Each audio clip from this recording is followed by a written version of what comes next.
창조의 하나님은 사랑의 하나님이시고 또 액티브하게 자신을 계시하시는, 말씀하시는 하나님입니다. 그 말씀이 육신을 입고 오신 분이 예수님이고, 그 말씀을 성령의 감동으로 오염없이 기록되게 한 성경 말씀이 우리에게 구원의 길을 주게 하고 구원받은 자로 하여금 온전한 사람과 능력 있는 삶을 살게 하는 것이죠. 우리가 지금 대하는 로마서에 보시면은 1장에서 4장에는 이방인도 죄, 유대인도 죄인, 모든 사람이 죄인으로 하나님의 영광에 이르지 못하는데 하나님의 은혜로 예수 그리스도를 통해서 은혜로 말미암아 믿음으로 구원받는 이 놀라운 의롭게 되고 회복되는 길을 말씀하시고, 5장에서 그 믿음으로 의롭다함을 받은 자에게 주신 축복을 이야기합니다. 첫째 아담이 범죄함으로 사망이 왔는데 둘째 아담 예수 그리스도께서 순종함으로 그를 믿는 자에게 영생을 얻어 이제 의인이 되었다. 그리고 6장에서 죄로부터 해방이 된 하나님의 소유가 되어서 열매 맺는 삶과 마지막은 영생이다. 그리고 로마서 7장에는 율법은 우리의 죄를 지적하고 나는 할 수 없는 자로구나, 오라 곤고한 자로다, 이 사망의 몸에서 항복 선언하는 그 이야기를 한 다음에 이제 8장에서 율법과 죄의 이 사망의 법에서 예수 그리스도로 말미암아 생명의 성령의 법이 자유를 주고 해방을 주어서 이제 우리가 구원받아 하나님의 양자 아들이 되고 하늘의 기업이 열 상속자가 되었다. 그리고 성자 하나님께서 우리를 위하여 중보 기도하시고 성령 하나님이 기도하시면서 하나님의 백성의 모든 일이 결과적으로 합력해서 선을 이루도록 하시고, 이 하나님의 사랑을 세상에 어떤 것도 끊을 수가 없느니라, 확실하고 완전하고 너무나 영광스럽고 충분한 하나님의 구원을 완성을 이야기를 하고 있습니다. 그것이 8장으로 맞춰요.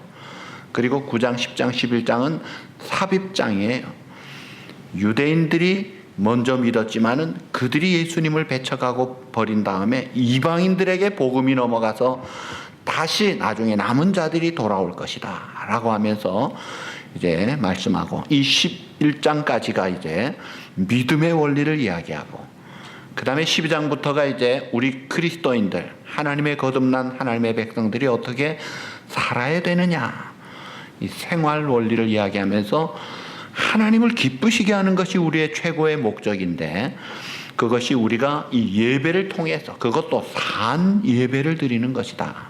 그것을 우리 성전인 몸, 성령이 거하시는 우리 몸을 통해서 나와 드리는 최고의 클라이막스의 영광스러운 예배만이 아니라 프라이빗한 우리의 모든 라이프가, 모든 활동이 하나님을 경외하는 자로서의 거룩한 산 예배로 살아야 된다.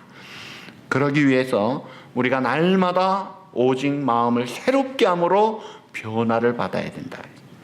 이 변화는 딱 한 번 받고 끝나는 게 아니라 죽을 때까지 변화되는 거예요. 고인물은 썩습니다. 예.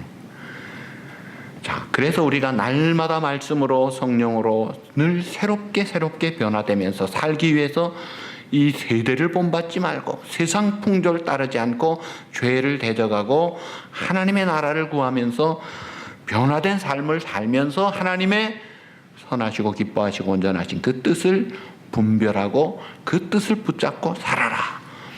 이게 기초적인 중요한 생활을 올리고, 실제적으로 이제 그런 우리들을 머리 대신 주님의 몸된 교회 우리가 각 지체가 되어서 서로가 다양하고 다른데 이게 귀하다는 거예요. 필요하다는 거예요. 그리고 서로를 섬기는 존재예요. 하나가 되어서 한 몸이 될 때 하나님의 나라가 세워지고 하나님의 뜻을 이루고 하나님의 영광을 나타내는 거예요.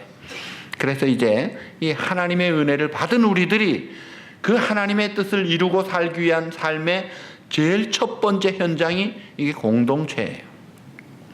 여러분 일주일 생활하시면서 어디에서 시간을 제일 많이 보내세요? 아마 집에서 제일 많이 보내실 거예요. 그 다음에 아마 직장일 거예요. 그리고 또 어디서 보내세요? 또 어떤 많은 분들이 또 교회에서 또 보내는 시간도 있죠. 그러나 일주일에 한 번은 또 반드시 또 교회 와서 또 예배를 드리고 함께 하죠. 그 외에도 또 매일 새벽 기도 혹은 수요 예배, 주님의 이름으로 다락방들이 모이고, 또 그 다음에 여러 가지 모임들이 있는데, 자, 이런 그 모임의 공동체가 다양하지만 건강하고 풍성한 공동체가 되려면 성숙해야 되는데, 이 모든 것은 관계가 좋아야 됩니다. 이 관계 문제가 이게 중요한 거예요. 자, 가정 공동체가 잘 되려면 부부지간에, 부모 자식지간에 관계가 좋아야 됩니다.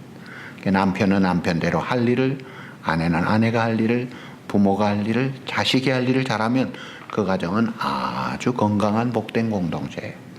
또 직장에서 상사로서 혹은 직원으로서 관계를 잘하고 또 고객 관리를 잘하면 좋은 직장의 공동체가 되는데, 이런 가정 공동체, 직장 공동체, 세상의 사회생활 공동체의 가장 기본적인 프랙티스 현장, 엑서사이즈, 이 샘플 현장이 이게 교회 공동체예요. 그래서 교회 공동체를 통해서 말씀으로, 기도로, 은혜로, 능력으로, 사랑으로, 성령으로 충만하게 되어져서 가정이 잘 되고 세상이 잘 되고 변화의 역사가 일어나고 하나님의 영광을 드러내고 아름다운 작품들을 이루어갈 수가 있는 거예요. 그래서 이 교회 공동체 생활을 어떻게 해야 되느냐, 오늘 이 교회 공동체 생활의 세 가지 중요한 원리를 오늘 이 5구절이 이야기하고 있습니다. 이 9절에서 13절, 여기 첫 번째가 9절에 보시면 따라합시다. 사랑에는 거짓이 없나니 악을 미워하고 선에 속하라. 아멘. 자, 사랑하라는 거예요. 사랑하라. 근데 사랑에는 거짓이 없다. 거짓 없는 사랑을 하라. 악한 것이 없어야 돼요. 거짓과 악한 것이 있으면 안 돼요. 거짓은 어디에서 왔어요? 요한복음 8장 44절에 보면 거짓의 아버지가 마귀라. 마귀에게서 온 거예요. 마귀는 거짓 아버지입니다. 거짓의 원조예요. 이 마귀가 가는 곳에는 하나님과 사람의 화목을 깨뜨립니다. 사람과 사람 사이의 화목을 깨버립니다. 그리고 아름다운 가정 공동체를 파괴시켜버립니다. 이 거짓된 마귀가 가는 곳마다 파괴 공작을 하는 거예요.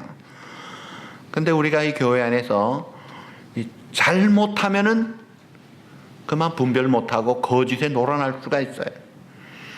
가장 교회 안에서 위장된 거짓말이 뭐냐면, 나는 잘했는데, 나는 의로운데 저 사람이 문제야 하고 판단 정죄하는 이게 문제예요. 이거는 무지와 교만의 착각입니다. 다 우리가 부족해요. 다 흠이 많아요. 그래서 너희가 서로 비방하지 말라. 다 털면 먼지 나는 주제에 무슨 비방을 하겠느냐. 내 눈에 들보는 못 보고 왜 남 티를 빼려고 하느냐. 그런 짓 하지 말라는 거예요. 그런데 이 판단 정죄하고 이게 이제 망가지게 만드는, 깨뜨리게 만드는, 분열하게 만드는 아주 독한 악한 요소들인데, 자, 이런 거짓 악한 것들을 버리고 악을 미워하고 선에 속하라. 그래서 참된 순수한 진실된 사랑을 하면 깨어진 관계, 깨어진 화목이 다시 회복을 하는 거예요. 치료가 되고 하나가 되는 역사가 일어나는 것입니다. 순수한 사랑을 하라. 여러분, 우리가 하나님을 사랑의 하나님이라고 합니다. 근데 하나님이 사랑하시는데 죄를 어떻게 다루시나요? 죄는 그냥 괜찮아 하고 우야무야 덮어주십니까? 안 그래요. 우리는 우리 자신이 잘못한 것은 쉽게 그럴 수 있지 다 그렇지 하고 잘 넘어가면서 남에게는 다 요러는 이게 문제인데, 하나님은 죄를 조금도 가만두지 않으시잖아요. 얼마나 철저하시면 죄 처리하기 위해서 독생자의 피값까지 그렇게 희생을 하게 하십니까? 분명 분명하게 공의로우시고 거룩하신 하나님, 죄를 미워하시는 하나님이에요. 그러므로 교회, 성전된 우리가 이 죄가 들어오는 것을, 세상의 악한 흐름을 막을 그런 경계를 잘해야 되는 거예요.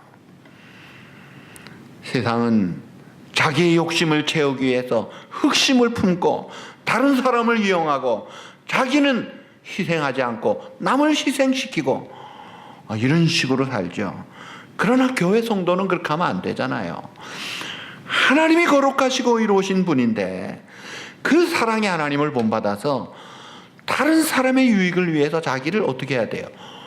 내어주어야죠. 낮아져야죠. 섬겨야 되죠. 더 나아가서 희생도 해야 되잖아요. 그럼 미랄이 될 때 죽으면 열매를 맺는다고 했잖아요. 자, 이 거짓 없는 순수한 진실된 사랑을 하는 구체적인 것이 또 10절에 나옵니다. 형제를 사랑하여 서로 우애하고 존경하기를 어떻게? 서로 먼저 하며 라고 했습니다. 자, 존경하라 이거예요. 서로 우애하라 이거예요. 이게 뭐예요?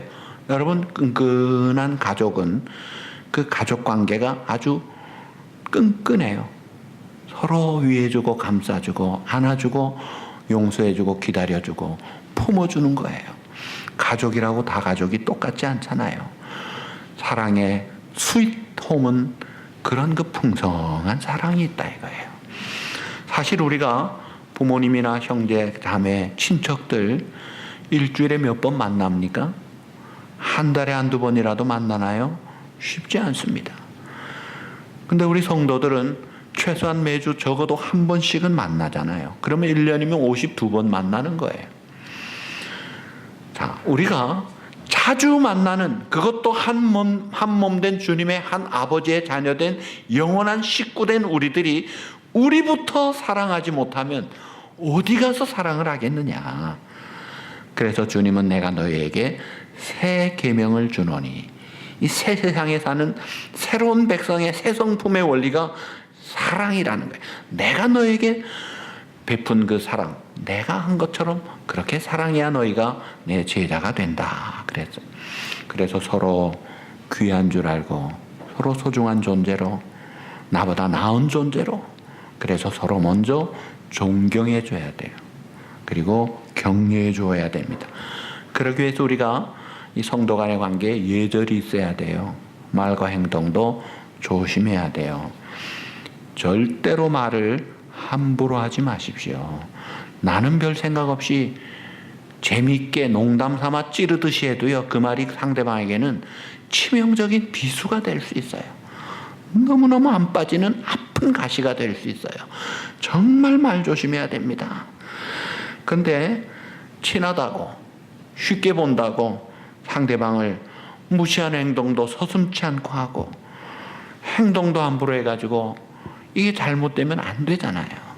누가 특별히 아플 때, 누가 특별히 어려울 때, 그때는 오직 격려하는 위로 말만 하십시오. 그럴 때 딴 소리 하면요, 얼마나 아픈데 고춧가루를 상처에 확 뿌리는 거가 되는 거예요. 조심해야 됩니다. 예의를 갖추고 존중하라. 그걸 어떻게 해요? 말로 하라 이게. 행동으로 하라 이게. 우리의 몸의 생활로 하라는 거예요. 자, 교회 생활의 첫째 원리, 공동체 생활의 첫 원리가 사랑하라. 사랑하라는 거예요. 서로 사랑하라. 두 번째, 11절에 보시면 부지런하여 게으르지 말고 열심을 품고 주를 섬기라. 열심히 하라 이거예요. 열심히 하라. 우리가 죄 하면은 막 살인죄, 간음죄, 도적질한 죄, 뭐 이런 것들만 큰 죄로 여기는데 아니에요. 성경의 게으름이 얼마나 큰 죄인지 모릅니다. 마지막 심판할 때 하나님이 심판하는 큰 명분이 두 가지예요. 악하고 게으른 종아, 너 영원한 형벌 받아라. 악한 것과 게으른 거예요. 그만큼 게으른 것이 큰 문제라는 거예요. 자, 교회 안에서 우리가 먼저 연습하는 프랙티스 현장에서 섬김과 봉사를 할 때 부지런해야 합니다. 부지런하게 하려면 어떻게 해야 돼요? 즐겁게 해야 돼요. 마지못해 억지로 할 수 없이 눈치 보면서 하면요, 힘들어요. 오래가지도 않습니다. 그리고 그게 크게 좋은 열매도 영양도 없어요. 그런데 하려고 해도 내가 힘이 없어요. 게을러 빠질 이유가 있는데, 그게 뭐냐면 세상에서 맥이 다 빠진 거예요. 왜 맥이 빠져요? 세상 염려 근심에 무거운 짐에 너무 눌려 살아가지고 맥이 다 빠지는 거예요. 성경대로 살아야 돼요. 아무것도 염려하지 말고 오직 모든 일에 기도와 간구로 너희 구할 것을 감사하라 하나님께 아뢰고 맡기라 이거예요. 내 잡이 아니고 염려 걱정은 하나님께 드리고 너는 감사함으로 기도하고 끝나고 기뻐하고 찬송하고 살아야 되죠. 그게 주님을 믿는 믿음의 사람의 특권입니다. 멋입니다. 맛이다 이거예요.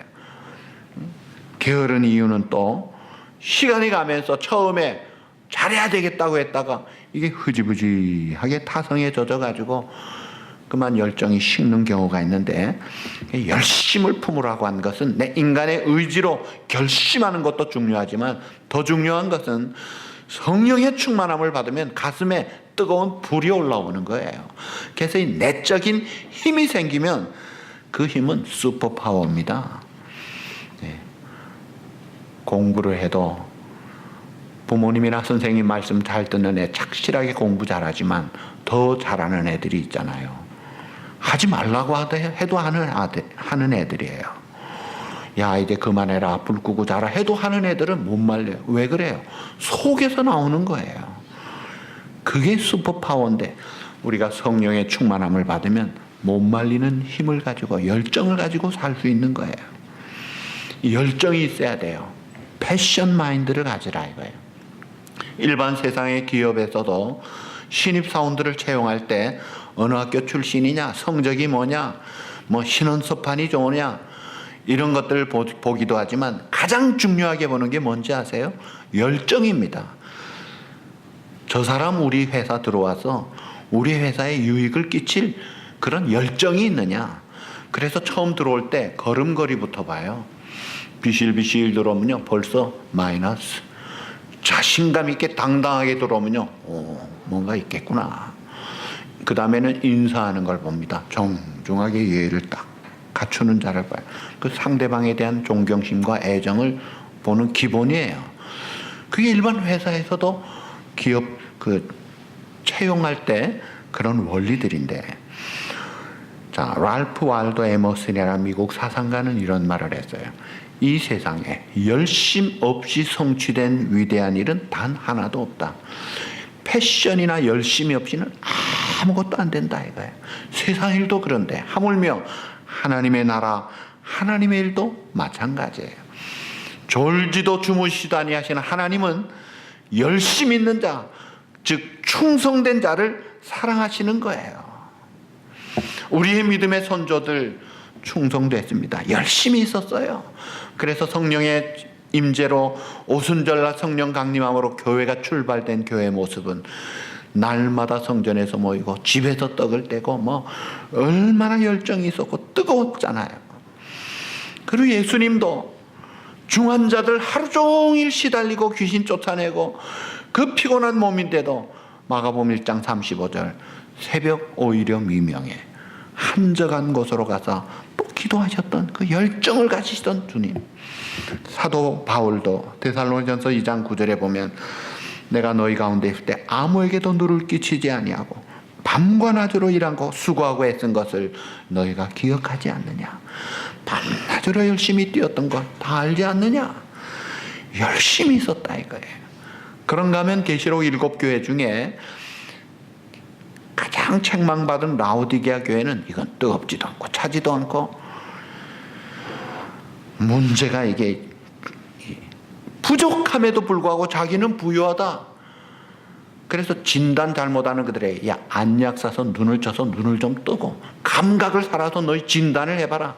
내가 통하고 내칠까 하노라. 그러면서 처방이 뭐예요? 무지한 가운데 게으른 그 교회를 향한 명처방이 2가지였어요. 물론 내가 사랑하는 자를 책망하여 징계하노니 그러므로 따라합시다. 내가 열심을 내라. 회개하라. 아멘. 두 가지 처방. 열심 내 회개. 사실은 회개가 문제예요. 회개하고 열심 내. 그러면 얼마든지 너끈하게 회복될 수 있다 이거예요. 자, 그래서 이 열정, 열심, 이것이 사실은 9절에서 13절 다섯 구절에 밑에 깔려있는 기본입니다. 사랑하라, 열심을 내라. 그 열심이 충성인데 그 충성된 열심의 결과가 뭐예요? 느헤미야 9장 5절에 보시면 이스라엘 백성들이 하나님 앞에 드린 감사 기도의 내용입니다. 자, 마음이 주 앞에서 충성됨을 보시고 더불어 언약을 세우사 가나안 족속과 헷 족속, 아모리 족속, 브리스 족속, 여부스 족속, 기르가스 족속과 그 땅을 그 씨에게 주리라 하셨는데 그 말씀대로 이루셨사오니 주는 의로우심이로소이다. 하나님이 내 명령 잘 지키면 내가 약속된 가나안 땅에 젖과 꿀이 흐르는 땅을 그 7 족속을 제하고 땅을 주겠다 했는데 믿음으로 여호수아 군대가 힘있게 전진해가지고 충성했더니 다 주시더라 이거예요. 그리고 자손들에게도 복을 주시는 거예요. 하나님 앞에 충성됨을 보시고 자손들이 복을 받더라. 출애굽기 23장 또 25절에 보시면 너의 하나님 여호와를 섬기라. 충성되게 신실하게 잘 섬기면 그리하면 여호와가 너희의 양식과 물에 복을 내리고 너희 중에 병을 제하리라. 그 광야길에 이게 양식이 없잖아요. 물이 없잖아요. 병이 들면 독충이 오면 감당을 못하잖아요. 충성되게 하면 내가 다 지켜주고 다 공급해 주겠다는 거예요.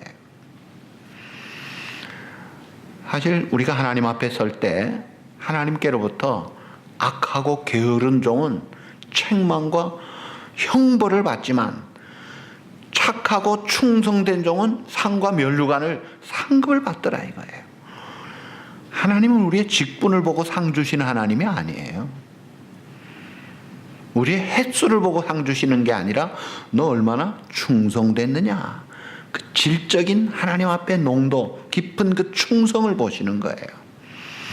그래서 충성하라 이거예요. 소망 중에 즐거워하며 환난 중에 참으며 기도에 어떻게 하며? 기도에 항상 힘쓰며 항상 힘을 써라. 기도할 때도요 열심히 해야 돼요. 너희는 전심으로 나를 찾고 찾으면 나를 만나리라. 알아서 하십시오. 그러면 넌 알아서 해. 근데 하나님 안 됩니다. 이것만큼 오냐? 그래 내가 챙겨주마. 하나님은 인격적인 분이에요. 열정이 있어야 돼요.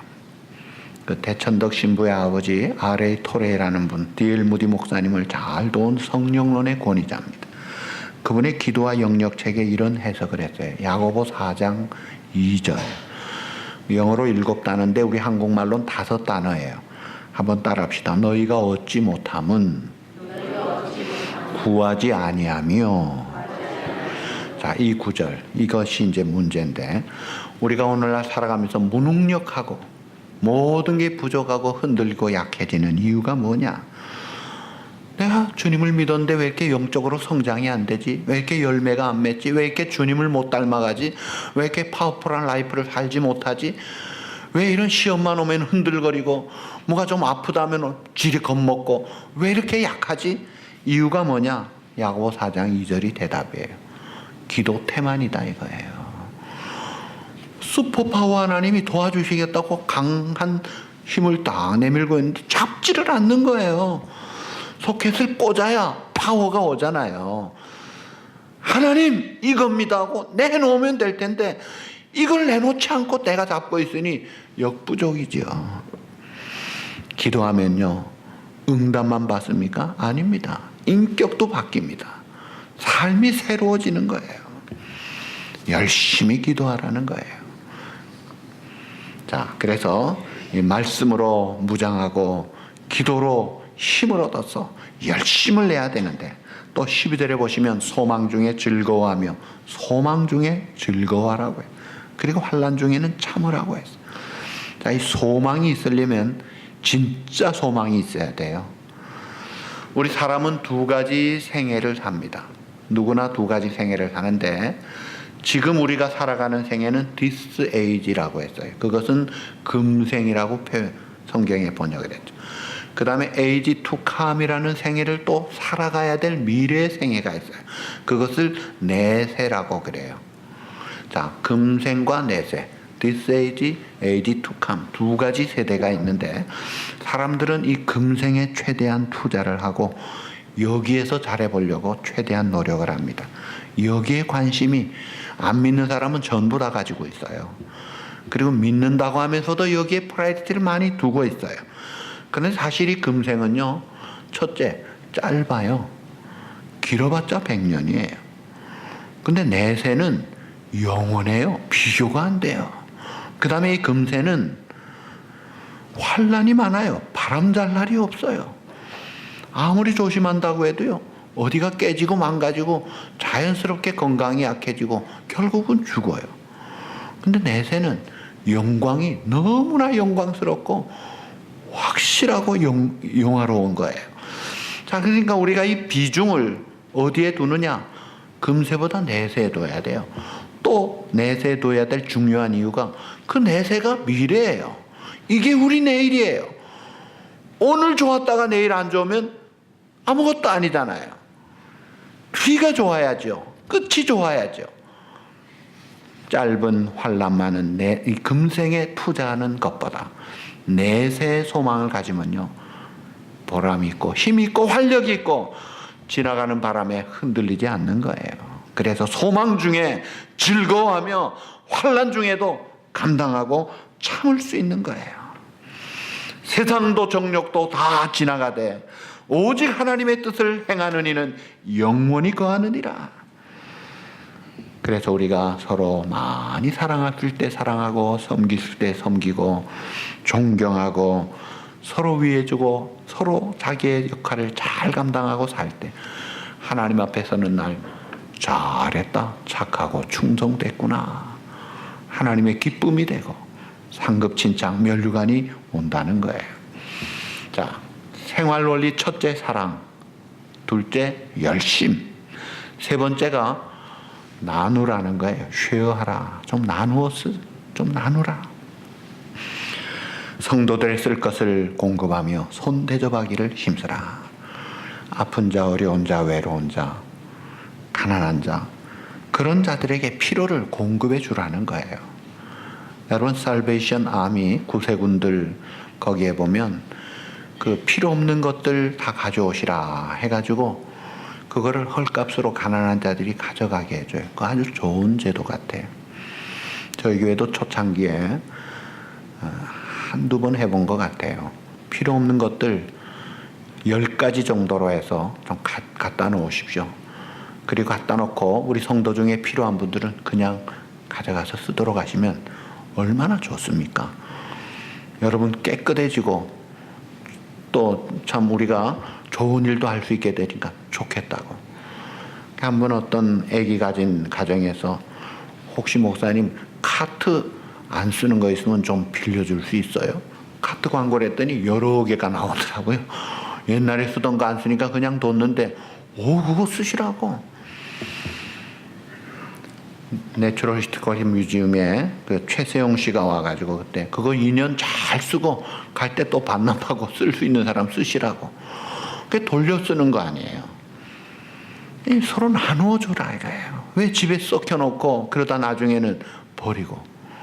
그거 아깝잖아요. 그러니까 이 나눌 줄 알아야 돼요. 요한계시록의 7교회들, 특별히 칭찬받은 4대 교회는 가장 작고 어려운 교회였습니다.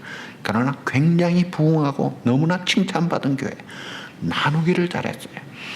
마게도냐, 그 초대교회 흩어진 유대인들이 극한 가난과 기근 속에서도 예루살렘 모교회가 어렵다니까 그런 속에서도 열심히 모아가지고 사도 바울을 통해 후원하면서 힘내십시오 보내주고 있어요.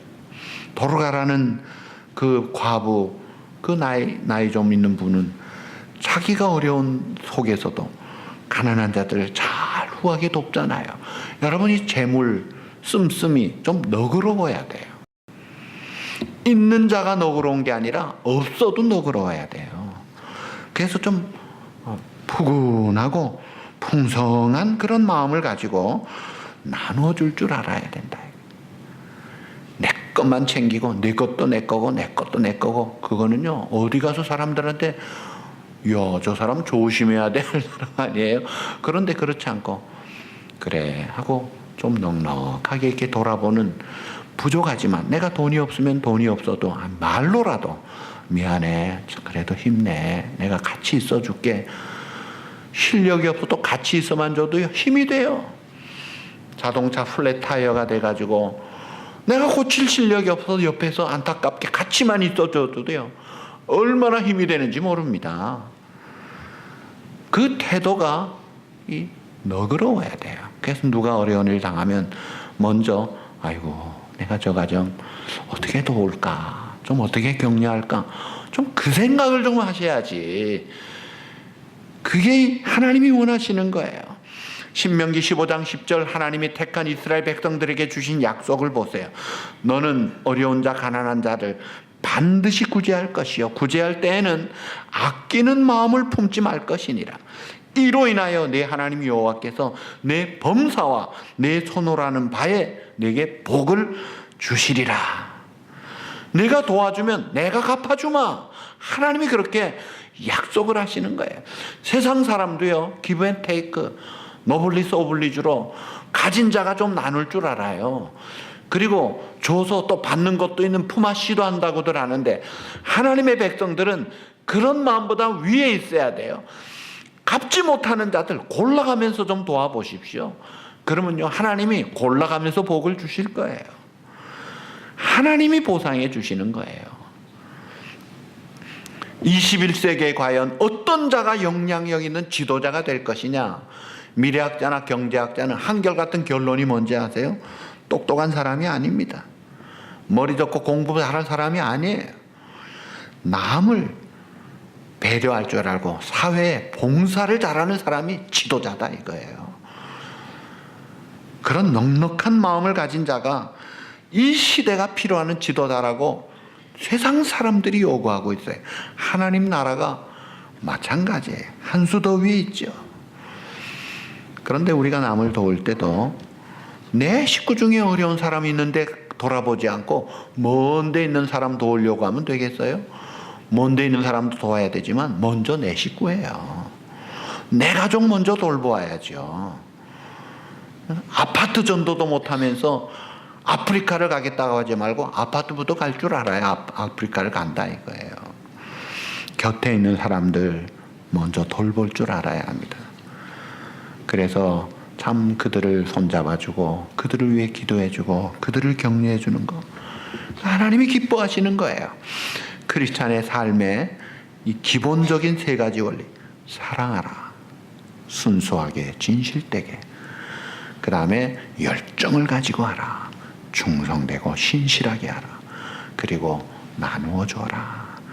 하나님은 그 사랑을 우리에게 다 주셨어요. 자기 아들을 아끼지 아니하시고 우리를 위하여 모든 것을 내어 주시니까 우리에게 필요한 모든 것을 더 주시지 않겠느냐. 그 풍성한 사랑과 열정과 나눔을 받은 우리들이 이제는 그 축복의 통로 역할을 잘 감당해서 여러분들의 교회 생활이 행복하고 뿐만이 아니라 여러분의 가정이 건강하고 성숙하고 풍성하고, 그리고 여러분의 직장과 이 세상 여러분들을 통해서 하나님의 나라가 든든히 세워지고 확장되고 하나님께 영광 돌리는 그런 축복의 삶의 주인공들이 되시기를 우리 주님의 이름으로 축복합니다.